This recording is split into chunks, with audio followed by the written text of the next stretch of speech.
Topik berikutnya, Ketua Umum Partai Golkar Erlangga Hartarto angkat bicara soal nasib duet Kaisang Pangarep dengan kadernya Yusuf Hamka. Erlangga menyatakan duet Kaisang Yusuf Hamka bukan perjodohan, melainkan keduanya sudah sejak awal dipasangkan.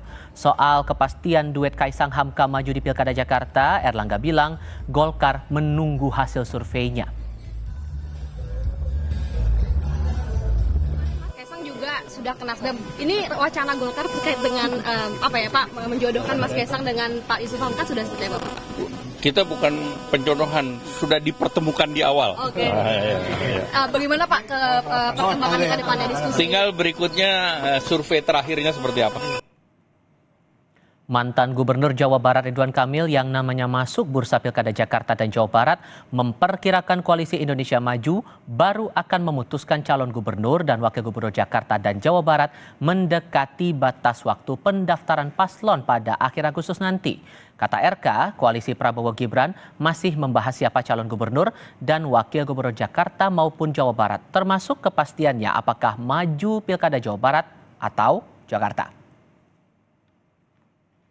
Jawa Barat dan DKI itu masih berhitung teh contoh dari mana calon gubernurnya di Kim, ya, siapa wakilnya. Nah itu Jakarta Jabar itu masih dalam pembahasan itu, sehingga namanya saya itu belum per hari ini diputuskan. Itu nama saya kan masih disebut, ada Pak Yusuf Hamka kalau dari Golkar sempat juga. Kalau feeling saya sih Jakarta Jabar itu last minute.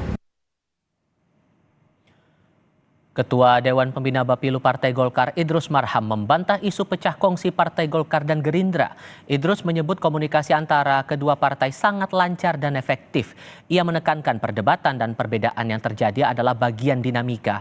Idrus pun menyampaikan pesan dari Prabowo yang pernah bilang keberadaan Kim tidak boleh menyandra proses demokratisasi di internal Kim.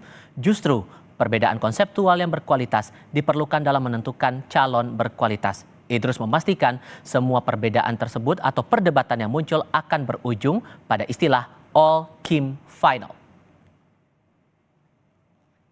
Kalau kita ikuti perkembangan yang ada bahwa